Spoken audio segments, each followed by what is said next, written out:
Hi everyone, good afternoon. Hope you guys are having a good Sunday so far. My name is Benjamin and I represent an organization called PM Haze. We're a locally registered organization, and we are essentially in the business of haze prevention. So as mentioned, we are a registered charity in Singapore, and we've been in existence since 2014. And we were set up basically with the sole purpose of preventing transboundary haze from coming over to Singapore. So just a little bit of our organization structure. We have a governing board, a volunteer governing board that governs over the strategy as well as the operations of the organization. We have members as well, and I'm part of the executive team, but I lead a team of people who are working on both outreach and engagement, as well as a ground project in Indonesia, which I will elaborate on further on in the presentation. Our programs are currently supported by the Singapore Institute of International Affairs. They are the oldest think tank in Singapore, and the David and Lucille Packard Foundation, which is an American-based charity foundation. So today I would like to share with you a little bit more about the causes, the effects, and the solutions to transboundary haze. So I think a question that we get very often is that, where does haze come from? And I think for most people that have lived through haze in Singapore, you have probably read news reports and different information coming from different sources that haze comes from Indonesia, right? Haze indeed does come from Indonesia, especially the haze that comes to Singapore. But of course, the haze in our region is very much the responsibility of the many countries that are in this region. So haze is essentially smoke from forest and land fires in Indonesia. And if you'd like to find out more, unfortunately, I don't have time to go into too much detail on the dynamics of haze. But if you'd like to scan that QR code that I have on the screen, it actually will lead you to a haze outlook report by the Singapore Institute of International Affairs. And it gives you a very good overview as well as some details on some of the factors that cause haze, and also some of their predictions based on those factors that they've stated in that report. So I think this is a really good primer to the issue if you guys are interested in finding out more. So I think the effects of haze have been very well documented. People have experienced it firsthand, even right in Singapore, and the public health effects are definitely something that is very significant. Hospital admissions in Singapore actually go up quite a bit when haze happens, and this happens for people with pre-existing conditions.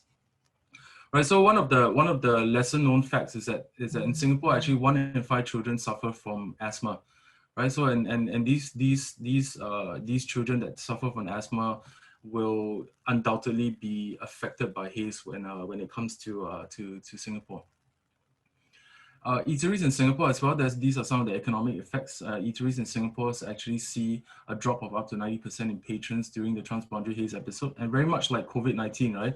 It's something that's really affecting the sector, and it's something that we can't really control in that sense, right? And that's what, or rather, that's what people perceive the problem to be, is that we can't solve the problem through individual action.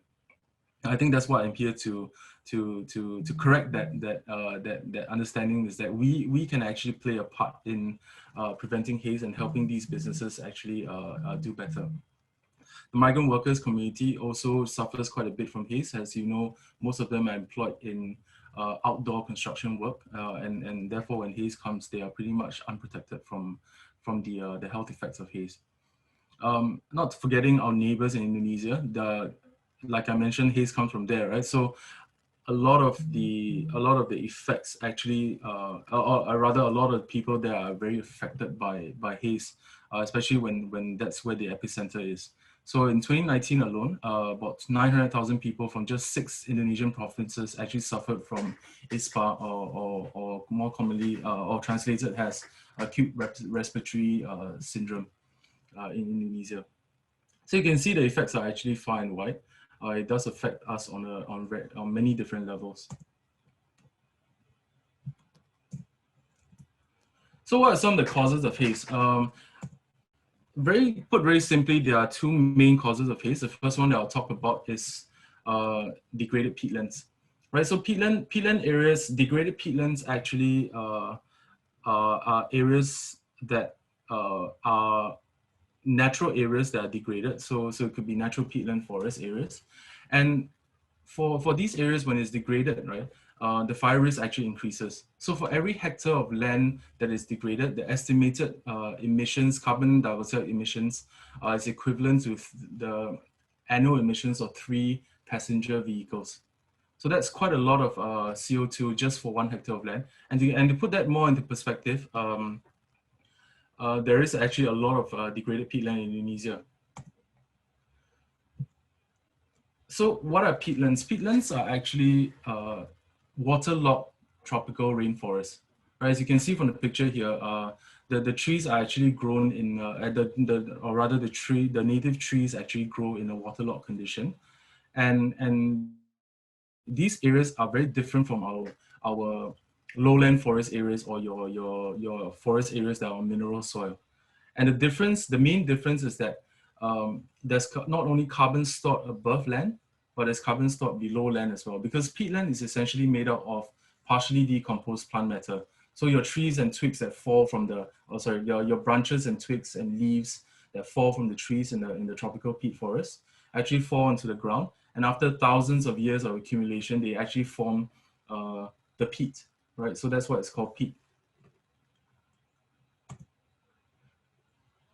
So like I mentioned, peatland forests are actually very rich in carbon, and although they cover only about 3% of the Earth's surface area, but they actually store more carbon than all the plants and trees in the world. And in our region, about 20 million hectares of land in Indonesia is actually peatland. And this covers quite a significant portion of Indonesia's land area, up to 10% of Indonesia's land area. And another interesting fact is that 70% of tropical peatlands in Southeast Asia are actually found in Indonesia, right? So this is actually quite significant to us because we need to be able to protect these areas to prevent more carbon dioxide from being released into the atmosphere, and to reduce fire and haze risk in our region as well. So of course, the other big reason is the demand for agricultural products. And the demand for agricultural products really spans across a very large spectrum of items, right? It could be things that are produced in Indonesia from, or rather even in the region itself, right? Onions, garlic, right? Very simple things like that, all the way up to products like oil, right? The oil that we use for cooking. And I think one of the things that comes into contention most of the time when such environmental issues come up is the issue of palm oil. Right, so palm oil is something that's produced in Indonesia and Malaysia, and Indonesia and Malaysia is actually the biggest producers of palm oil in the world. And palm oil itself has had very negative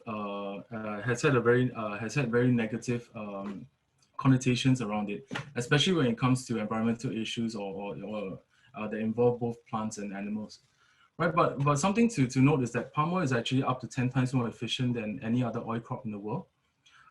It is also a very significant source of livelihood for communities in our region. Right? So there are millions and millions of workers that are employed by the palm oil industry.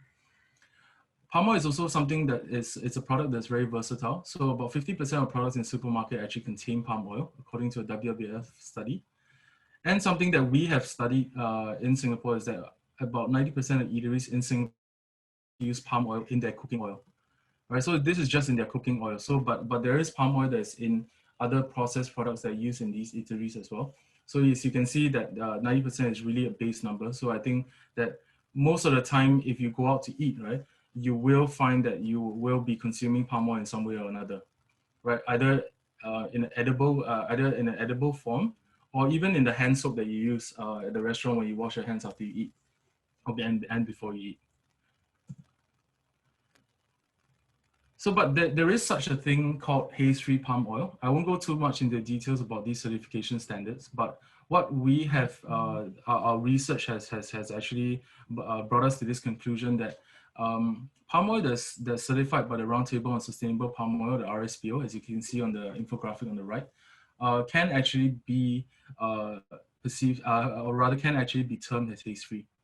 Right, haze-free palm oil is essentially palm oil that's produced responsibly with no burning, no deforestation, no new development on peatland, as well as no social exploitation.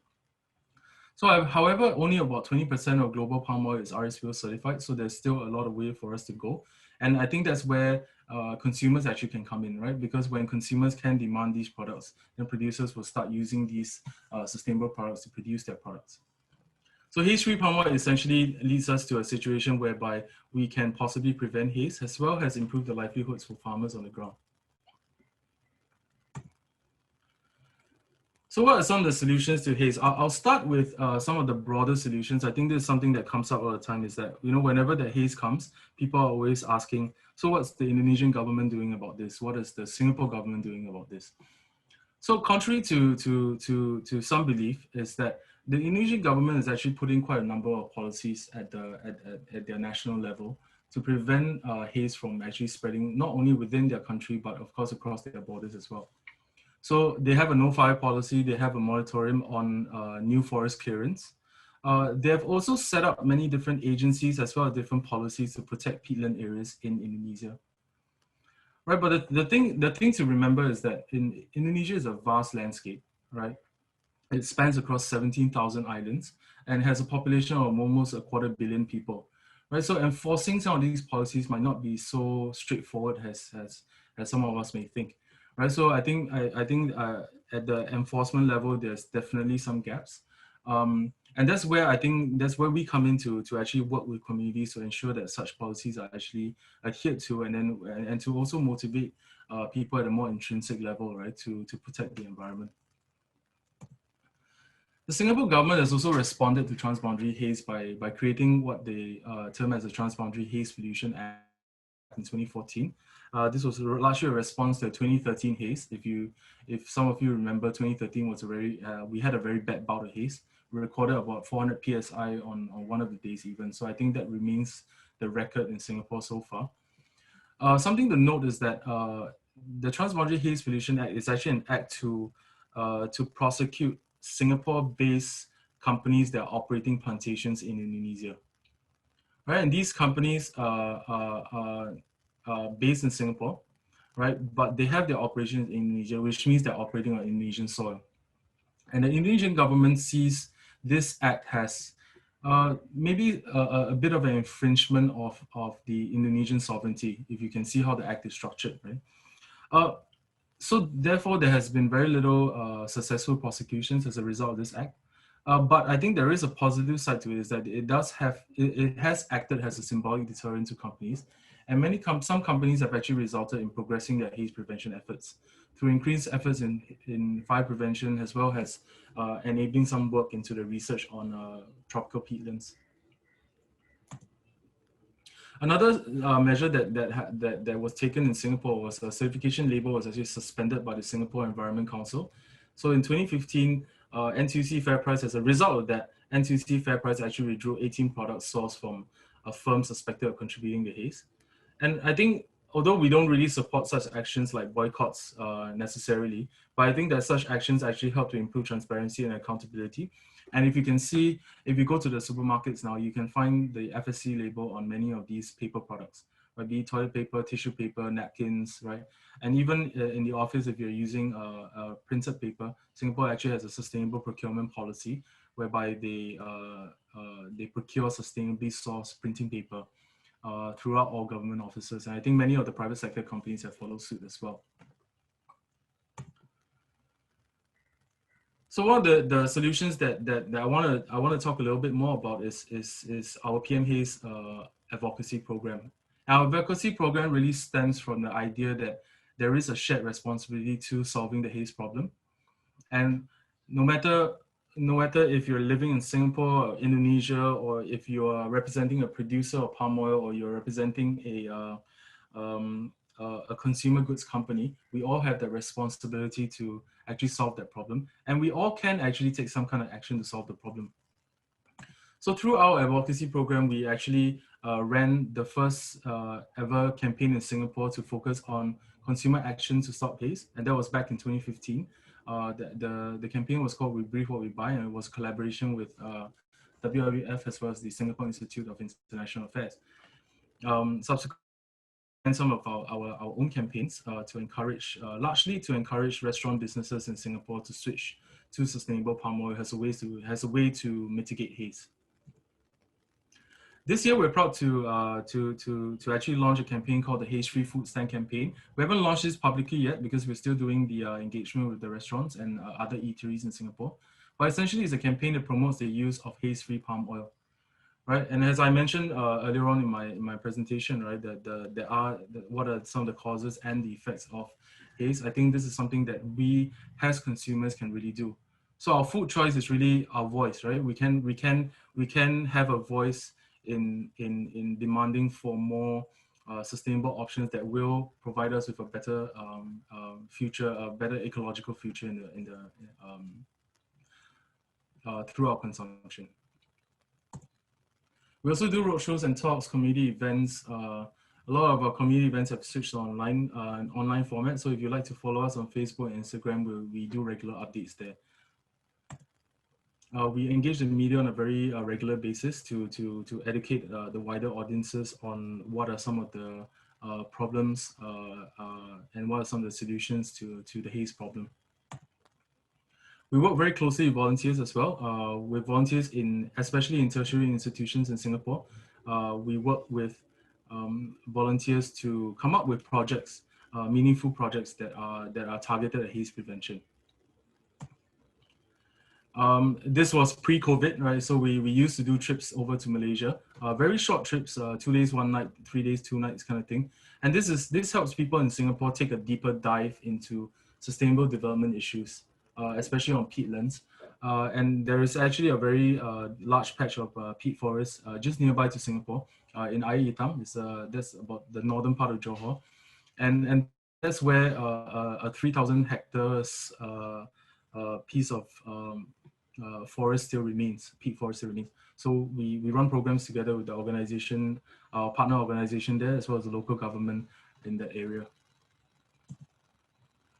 We have some publications that you might be interested in. We have a supermarket guide that we launched this year.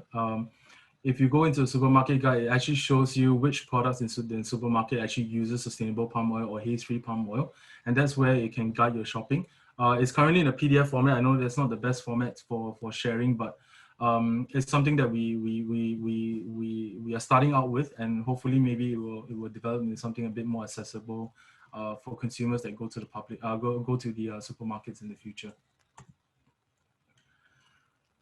The second part of our solutions is a community managed peatland restoration program, whereby we do haze prevention and the restoration of these degraded peatland restoration areas in Indonesia. So our project is currently located in Sungai Tohor village in Riau province. And our program essentially, like I said, the main impact is actually to reduce fire and haze risk and to work very closely with the community to do that. These are some of the people that are on our project at the moment. So our program is essentially, what we do is that we work with the community we engage them to get a portion of their land. And what we do with that land is that we do revegetation of the land with native peat swamp forest trees, as well as some economic species like sago palm, which is also a native peat swamp forest tree. But we grow that so that we provide some kind of incentives to the community. So the heart of our program really is about community development. It's about building capacity for the community. It's about working with them, educating the community. And we do that, and it goes hand in hand with our research and monitoring, where we aim to develop a good enough baseline for peatland restoration. So essentially what we want to find out what makes a successfully restored peatland area. So through our research and monitoring techniques, we actually teach the community, we actually work with other partners within the scientific community to teach the community how to do proper research, how to monitor the peatlands that we're in, and how to properly restore these areas. So we are currently in collaboration with the University of Newcastle as well as the Nanyang Technological University, or NTU, in Singapore on this particular project, and they're using our restoration project as a field site for their research. All right, so I've spoken for quite some time already. Thank you so much for your attention. You can scan the QR code for our Facebook page, our Instagram page. And if you would like to contribute to our peatland restoration program, please feel free to scan the PayNow QR code, and that's our UEN number at the bottom. But and as part of this delegate event as well, we have also been given the opportunity to participate in the virtual green market. So please visit our booth. We actually have a couple of eateries there that are already using sustainable palm oil or haze-free palm oil, and there are options for you to purchase some of these very nice food items from them. So bakery items, some baked items, as well as a local soap manufacturer that we worked with. We've worked with them to use sustainable palm oil in their soap making, and we've provided some of these soaps for sale on our market as well. So if you'd like to support our programs, please do head down to the market and have a look at it. And you may contact me. Actually, my email address is benjamin@pmhaze.org if you have any further questions. Thank you so much for your time. Thank you so much to Delegate for giving me the time to share. And yeah, if you do have any questions, please let me know. Thank you.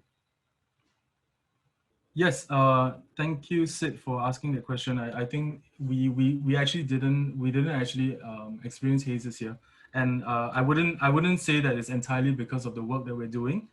There are a lot of factors to why haze happens, and climate factors are actually a very big part of it.